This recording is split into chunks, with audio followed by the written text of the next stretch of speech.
Have you ever felt crippled by one small criticism coming from another person?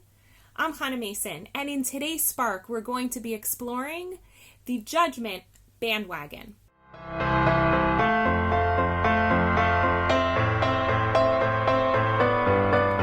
Process of totally revamping my website because I created it a few years ago when I was still homeschooling, just like wanting to make a very small side gig. And now I'm really taking on building a full-time practice.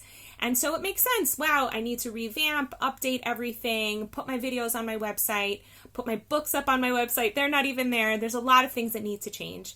And one of the things I'm putting a lot of energy into is thinking about how I communicate with people and how do I express what I do.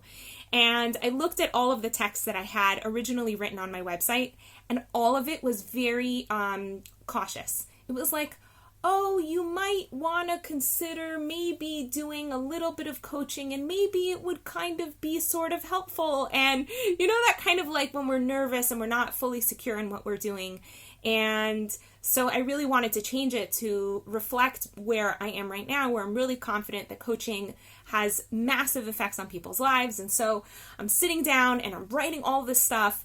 And then I asked Dave if he would take a look at it. And it just so happens that he was sitting at the dining room table looking at it when Ari Lev walked in the door and joined us for dinner. And he sat down and he looked at it too. And Ari Lev, my son, who's 14, has an incredibly sharp eye for editing. And he actually edited the first book that Dave and I wrote together, which is The Size of Your Dreams, and did a phenomenal job. And so I, on the one hand, really want to hear what he has to say. And on the other hand, it can be a little bit intimidating and off-putting to get criticism from a 14-year-old. So there I am sitting getting criticism not just from one person but from two, and they're just like throwing it in a bunch of different directions, and I found my whole body shrinking. And I said to them, you know, I put a lot of work and energy into this, and you guys aren't doing a very good job of throwing me a, pardon my French, S-H-I-T sandwich. Those of you who don't know what a crap sandwich is, right? You have a piece of bread, which is a compliment, and then you can throw the criticism in the middle, and then you have another piece of bread, which is another compliment. And they were just throwing me all the crap in the middle.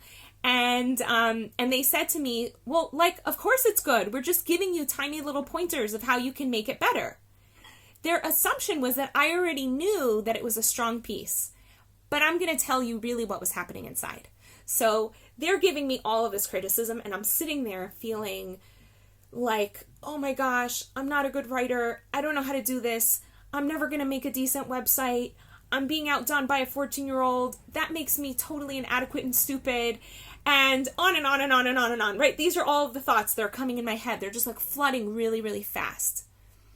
And over the course of that conversation, I had to actually process those thoughts and calm them down and ask them, is it true? And all this stuff. And I had to really just center myself back into recognizing that those little bits of criticism weren't loaded.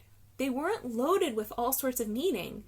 It just meant that when Dave said, hey, this word "the" doesn't belong here, or when Ari Lev said, you know, when you make that statement, you're actually being more cautious than you can be. You can be a lot more bold in that sentence. That they were just specifically giving me very specific feedback in the moment. They weren't making global judgments about who I am as a person or what my website means about me or what the writing means about me. And this is a mistake that I have found I've made so much in my life, and I see it happening all over the place. We do this all the time. People are so scared of getting judged, as I've mentioned in past videos, for 3 reasons. One is because they believe that they should never be judged. And, well, good morning. We all judge. We're all going to judge you. We're going to do it all the time. Get used to it, right? And the second piece is they're scared that the judgments that are coming their way are true. And it can be a little bit shameful to recognize that there's something in you that you kind of need to do some work on, and you have to step up to the plate and become a better human being. But the third reason why criticism bothers us so much is because we tend to load a whole bunch of other garbage onto the bandwagon of this one piece of criticism. So if somebody tells you they don't like your outfit, That doesn't mean they don't like you. That doesn't mean you don't know how to dress. That doesn't mean there's something wrong with you. It just means they don't like your outfit.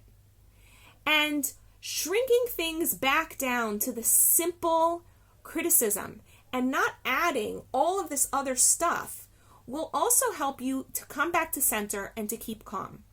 And part of how you can do that is to write it all out. So your friend comes to you and says, I don't like your outfit, and you can write down, Jane doesn't like my outfit, and that means, right? So that's a chapter in my book called The ATM, and I just realized I didn't mark it, so I'm hoping I can find it quickly. Here we are, the ATM. So the ATM is a term I actually got from my friend Noga Holman, who also does amazing coaching with moms in particular. And I was talking to her about how I was writing this chapter about asking a really simple question. So I mentioned to you, you can use this tool. So you could say, my friend doesn't like my outfit. And that means. So that's the ATM. And that means ATM. And just like you walk up to a bank to pull out cash, you can walk up to a thought and collect all sorts of other thoughts, because a lot of times beliefs for us are loaded. They've got a whole bandwagon of other stuff attached to them. So in this case, if somebody comes to you and says, I don't like your outfit, you could say, my friend doesn't like my outfit, and that means. And it could just mean my friend doesn't like my outfit. But for a lot of us, what we do is say, I don't know how to dress, there's something wrong with me, I'm an embarrassment, my friend doesn't like me, blah, blah, blah, blah, blah. And you have to be really honest about what comes to the surface when you ask that question. When you go up to the ATM, be honest. Whatever comes up, just write it all down, because it's there anyway. And then you can look at it. And for each one of those statements, you can ask yourself, is it true? Does my friend not liking my outfit mean that there's something wrong with me? And very often, as soon as we say that out loud, we're able to see how kind of silly and illogical the statement might be, or it might actually feel really true for us, in which case a whole process of inquiry would be really helpful. The key is remembering that when you hear criticism from another person, they're not loading it with piles of meaning. You're doing that. And when you put all those piles of meaning onto that other person and you blame them for not feeling bad just about that one thing, but also feeling horrific for that pile, it's not really fair. It's not kind, and it's not compassionate to this other person who's just told you they don't like your outfit. And now all of a sudden you're so mad at them because they've told you that you're worthless and you don't have any style and they don't want to be your friend, when actually it's not what they said. Really hearing the simple words of what people say can be absolutely life-altering, because we often hear the story that we want to hear, not the simplicity of the reality before us. So I want to bless you that you can get more in touch with reality in its simplicity and beauty, and do some inquiry, do some work, use all of the tools and Hold That Thought, which is available, as I mentioned, on Amazon and also directly from me here in Israel. And if you find yourself stuck in doing some of these mental processes, coaching can really help. It can help you in processing your thinking, in setting goals for your life, in finding the accountability that you're looking for so you can really actualize the vision that you want for yourself. I happen to have time in my schedule now, so if you're interested in setting up a discovery session, just be in touch. You can contact me via Facebook here, or you can catch me on my website. In the meantime, I'm wishing you a beautiful day. Want to experience more clarity, vibrance, and joy in your life? Book a discovery session with Hannah at hannahmason.com/joy.